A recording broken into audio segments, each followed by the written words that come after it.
శ్రీ గురుభ్యో నమ. శ్రీ మహాగణాధిపతే నమ. శ్రీ మహాసరస్వత్యై నమ. ఓం శ్రీమాత్రే నమ. ప్రేక్షకులందరికీ నమస్కారము. మనకు మే నెల మాస ఫలితాల్లో వైశాఖ మాసము. ఈ యొక్క వైశాఖ మాసంలో చాలా అద్భుతమైనటువంటి జయంతోత్సవాలు, అనేక పుణ్యమైనటువంటి కార్యక్రమాలు, దాన ధర్మాలు, అనేకం కూడా స్నానాలు లాంటివి అనేకం కూడా ఉన్నాయి.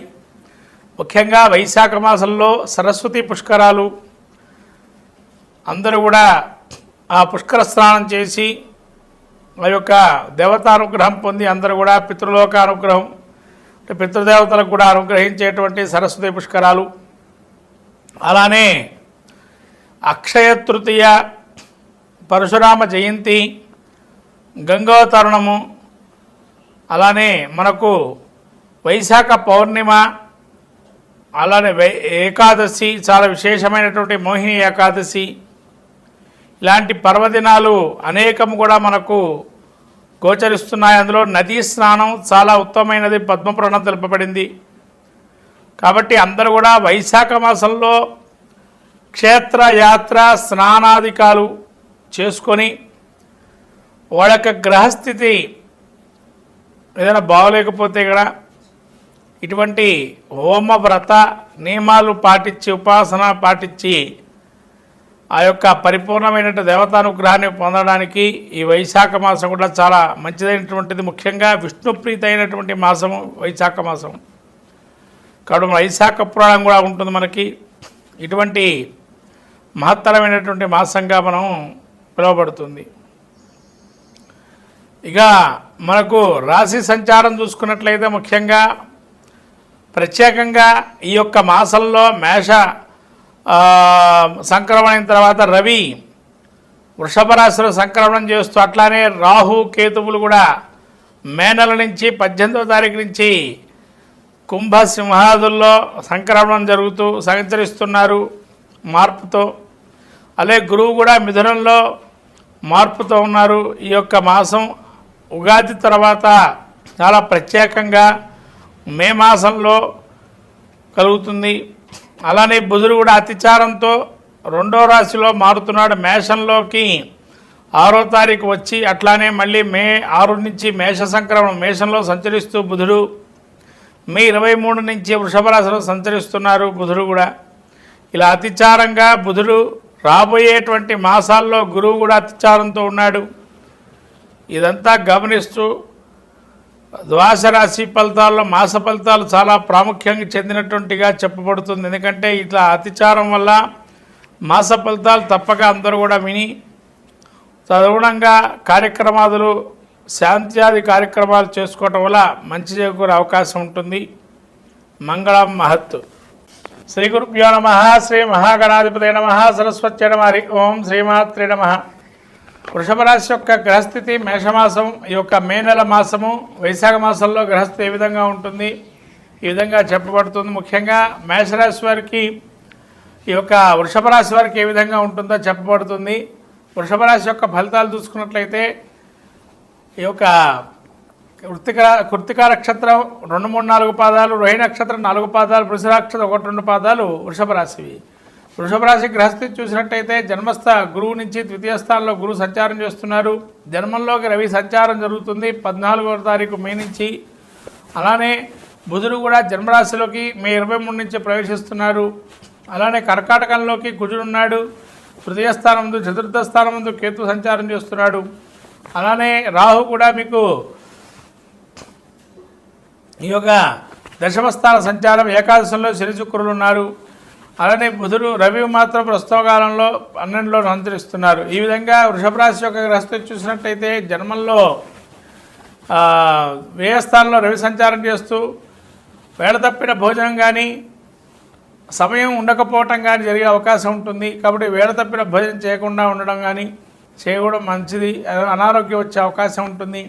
అలానే బుధుడు జన్మంలోకి ఈ యొక్క 12లో ఉన్నాడు కాబట్టి ముఖ్యంగా ఉదర సంబంధమైన వ్యాధులు కానీ వచ్చే అవకాశం ఉంటుంది. అలాగే గురువు ద్వితీయంలోకి రావడం ధనాదాయం బాగుంటుంది. ధన సంపాదన కానీ, కుటుంబంలో మీ గౌరవప్రదాలు కానీ అనేకంగా యోగ్యప్రదంగా ఉంటాయి. కుటుంబంలో మీ యందు ఆసక్తి పెరుగుతుంది. అందరూ మీరంటే ప్రేమగా ఆప్యాయతతో చూసే అవకాశం ఎక్కువగా ఉంటుంది. అలానే తృతీయ ముందు కుజుడు సంచారం చేస్తున్నాడు. అనారోగ్యం వచ్చినా కూడా కొంత లాభాలు సుఖము లాంటివి జరిగే అవకాశం ఉంటుంది. కొంత అనారోగ్యం వచ్చినా కూడా బయటపడే అవకాశం ఉంటుంది. కుజుడు తృతీయంలో ఉన్నా కూడా ధన సంపాదన స్వల్పమైన ధనలాభం కూడా అవకాశం ఉంది. అలానే కేతువు చతుర్థ ముందు సంచారం చేయడం వల్ల తండ్రికి సంబంధించి కానీ తల్లికి సంబంధించిన అనారోగ్యం రావటం కానీ, మీరు కూడా ఆకస్మిక ప్రయాణాలు చేసేటప్పుడు జాగ్రత్తగా ఉండడం, అప్పటికప్పుడు ప్రయాణం చేయటం లాంటివి జరిగే అవకాశం ఉంటుంది. అలానే ఈ యొక్క రాహు దశమంలో ఉండడం వల్ల, రాజ్యస్థానంలో రాహు ఉండడం వల్ల అనేక రకాలైన లాభాలు పొందడం, ఏ వ్యాపారం మొదలుపెట్టినా యోగదాయకంగా ఉండడం, పెట్టుబడులు పెట్టినా యోగదాయకంగా ఉండడం, అలానే ఫార్మాసిటికల్ కానీ డాక్టర్ లాంటివి కానీ సర్జికల్స్ కానీ అలాంటి వ్యాపారాలు చేశారు యోగప్రదంగా ఉండడం. అలానే రాహు కూడా విదేశీ వ్యవహారాలు విదేశీ విద్య లాభదాయకంగా ఉండడం, శని శుక్రుడు లాభంలో ఉండడం వల్ల శని యోగప్రదంగా మీకు దీర్ఘకాలిక సమస్య నుంచి బయటపడే అవకాశం ఉంది. కుటుంబంలో మీరందరూ కూడా కుటుంబంలో మీరంటే కూడా మంచిదైనటువంటి మాటగా మీ సలహాలు సూచనలు తీసుకోవటం, శుక్రుడు కూడా ఏకాశంలో ఉండడం వల్ల తోబుట్టు వల్ల కూడా మంచి ఆప్యాయతానురాగాలు, అలానే మీకు అనుకూలమైనటువంటి రీతిలో కార్యక్రమాలు జరగటం లాంటివన్నీ జరుగుతుంటాయి. ఇంత శుభపరిణామంగా ఉంది కాబట్టి వృషభ రాశి వారికి యోగదాయకంగా ఉంది మే మాసం నుంచి కూడా. కాబట్టి మే మాసంలో చాలా అద్భుతంగా రాణిస్తారు. ఈ యొక్క మే మాసంలో ఇంకా ఏమైనా చేసుకోవాలనుకున్నట్లయితే ఈ యొక్క వృషభ రాశి వారు ఆదిత్య హృదయ పాలన చేసుకోవటం, సూర్యుడికి సంబంధించినటువంటి గ్రహారాధన చేయటం, అలానే బుధుడికి సంబంధించి జన్మస్థ బుధుడు కాబట్టి విశ్వాసనామ పాలన చేయటం వల్ల ఇంకా మంచి ఫలితాలు ఉంటాయి. ఈ విధంగా వృషభ రాశి వారికి అంతయు యోగదాయకంగానే ఉంది. ఈ యొక్క మేషమాసంలో 100కి 99% యోగదాయకంగా ఉందని చెప్పవచ్చు. శ్రీభ్యో నమః. శ్రీ మహాగణాధిపతయ నమః. శ్రీ మహాసరస్వత్యై నమః. హరి ఓం. శ్రీమాత్రే నమః. మే మాసం వైశాఖ మాసంలో ఈ యొక్క గ్రహస్థితి చూసినట్టయితే ముఖ్యంగా తులారాశి వారికి ఏ విధంగా ఉండబోతుంది మాస ఫలితాల్లో. తులారాశికి ఈ యొక్క ఉగాది తర్వాత నుంచి రాహుకేతువులు కూడా 12 నుంచి ఏకాదశంలో కేతువు, అలానే పంచమంలో రాహువు, షష్టంలో శని శుక్రుడు, సప్తమంలో బుధుడు, తదుపరి సప్తమ స్థానం నుంచి రవి బుధులు ఇద్దరు కూడా. ఈ యొక్క బుధుడు మాత్రము సప్తమ స్థాన సంచారము, తదుపరి అష్టమ స్థాన సంచారం మే 23 నుంచి, రవి మాత్రం అష్టమ స్థాన సంచారము మే 14వ తారీఖు నుంచి, అలానే గురువు కూడా భాగ్యస్థాన సంచారం చేస్తున్నారు. ఈ విధంగా కుజుడు వచ్చేసి దశనక్షత్ర సంచారము ఈ విధంగా ఉండేటప్పటికీ తులారాశి వారికి ముఖ్యంగా చిత్తాక్షత్రం 3-4 పాదాలు, అలానే విశాఖ నక్షత్రం 1-3 పాదాలు, స్వాతి నక్షత్రం 4 పాదాలు వాళ్ళు ఈ యొక్క తులారాశి వారికి గ్రహస్థితి చూసాము. వాడి యొక్క గ్రహస్థితి ఏ విధంగా ఉందంటే పంచమంలో రాహు ఉన్నాడు. రాజ్యపూజ్యత, రాజగౌరవము, సభా గౌరవాలు వచ్చే అవకాశం ఉంటుంది. మిమ్మల్ని కొంత విమర్శించే అవకాశం ఉన్నా కూడా మీరు పైకి వచ్చే అవకాశం ఉంటుంది. ఆ విమర్శలకే మీరు మంచి పేరు తెచ్చుకునే అవకాశం ఉంటుంది. పంచమంలో రాహు ఉన్నాడు. ధన నష్టం వచ్చే అవకాశం ఉంటుంది. సంతానం వల్ల కావచ్చు, మొండిగా వ్యవహరించడం, అలానే శని ఆ షష్ఠ స్థానంలో శత్రు రుణ వివాదాలు పెరిగే అవకాశం ఉంటుంది. రుణం అనేటువంటిది పెరిగే అవకాశం ఉంది. శత్రువు క్షయమయ్యే అవకాశం ఉంటుంది. అలానే శుక్రుడు కూడా 6లో ఉన్నాడు. నూతనమైనటువంటి కార్యక్రమాలు చేపట్టే అవకాశం ఉంటుంది. అలానే ఈ యొక్క బుధుడు కూడా మీకు సప్తమస్థాన సంచారం చేస్తున్నాడు షష్టం నుంచి. షష్టంలో ఉన్నంతకాలం మీ బుద్ధి కుశలత ద్వారా మీరు కొన్ని సమస్యలు పరిష్కరించుకుంటారు. తద్వారా మీకు విజయం సాధించే అవకాశం ఉంటుంది. అలానే బుధుడు మీకు తరువాత అష్టమస్థానం సంచారం చేస్తున్నాడు. అష్టమస్థానం సంచారం చేసేది చాలా జాగ్రత్తగా ఉండడం మంచిది. ఎక్కువ మోతాదులో భోజనం కానీ ఏదైనా తీసుకోవటం జరుగుతుంది. తద్వారా ఇబ్బంది కలిగే అవకాశం ఉంటుంది. అలానే గురువు మీకు భాగ్యస్థానం సంచారం చేస్తున్నారు.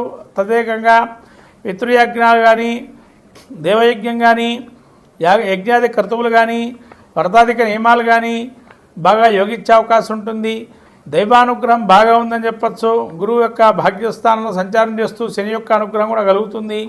అలానే రావాల్సిన ధనం కానీ, నష్టమైన ధనం కానీ తిరిగి వచ్చే అవకాశం ఉంటుంది. అలానే ఈ యొక్క శని కూడా తృతీయ స్థానం ముందు సంచారం యొక్క దృష్టి పెట్టడం వల్ల రవి మీద కొంత ఇబ్బంది కలిగే అవకాశం ఉంటుంది. అపఖ్యాతి పాలయ్యే అవకాశం ఉంటుంది. తండ్రికి అనారోగ్యం కొంచెం సూచించుకునే అవకాశం, జాగ్రత్తగా చూసుకోవడం మంచిది. అలానే ఈ యొక్క గురువు కూడా వీరికి దశమస్థాన సంచారం చేస్తున్నాడు. యొక్క కుజుడు దశమస్థాన సంచారం కాబట్టి వృత్తి వ్యాపారాల్లో కానీ ఉద్యోగంలో కానీ కొంత ఒత్తిడి ఏర్పడే అవకాశం ఉంటుంది. ఎంత కూడా ఒత్తిడి తగిలినా కూడా కొంత ఇబ్బందికరంగా ఉంటుంది. నిజాన్ని మాట్లాడితే ఒప్పుకోరు, అబద్ధాన్ని ఒప్పుకునే పరిస్థితి ఉంటుంది వృత్తిలో కూడా. కాబట్టి ఇలా ఇబ్బందికరమైనటువంటి వాతావరణం సూచిస్తుంది. కుజుడు ఈ యొక్క దశమక్షేత్రంలో ఉండడం వల్ల, కేతు ఏకాదశిలో ఉండడం వల్ల ముఖ్యంగా పెద్దల నుంచి గౌరవ మర్యాదలు మన్ననలు పొందడం, అలానే మీ ఖ్యాతి కొన్ని విధాలుగా నేర్పరిగా కొంతమంది కీర్తించడం లాంటివి జరిగే అవకాశం ఉంటుంది. అలాగే కేతు 11 ఉండడం వల్ల దీర్ఘమైన వ్యాధుల బాధలు నిలిగిపోయే అవకాశం ఉంటుంది. ఇవన్నీ కూడా తులారాశి వారికి యోగప్రదంగా ఉంది. ముఖ్యంగా బుధుడు ఎప్పుడైతే 23వ తారీఖు నుంచి అష్టమ స్థానం సంచారం చేస్తాడో ఇంకా దివ్యంగా ఉంటుంది. అప్పటి కూడా ఒక మిశ్రమ ఫలితాలు గోచరిస్తున్నాయి. 50% బాగుంటుంది, మరో 50% బాగుండదు. ఈ విధంగా సింహరాశి వారికి, ఈ యొక్క తులారాశి వారికి ఈ విధంగా ఉందని ఈ యొక్క మాస ఫలితాలు. ఇంకా మరికొన్ని మంచి ఫలితాలు పొందడానికి సింహరాశి వారు గ్రామదేవతారాధన, చండీ సప్తతి పారాయణం, దుర్గాస్తుతి, అలానే విష్ణు సహస్రనామ పారాయణం, సుబ్రహ్మణ్య క్షేత్ర దర్శనము, సుబ్రహ్మణ్యారాధన, మంగళవారం రోజు సుబ్రహ్మణ్య స్వామి ప్రీతికై ఏదైనా కార్యక్రమం చేసుకోవటం, లేదా ప్రతి ఆదివారం రోజున దగ్గరలో ఉంటే గ్రామదేవత దర్శనం చేసుకోవడం వల్ల మంచి ఫలితాలు కలుగుతాయి ఈ యొక్క తులారాశి వారికి.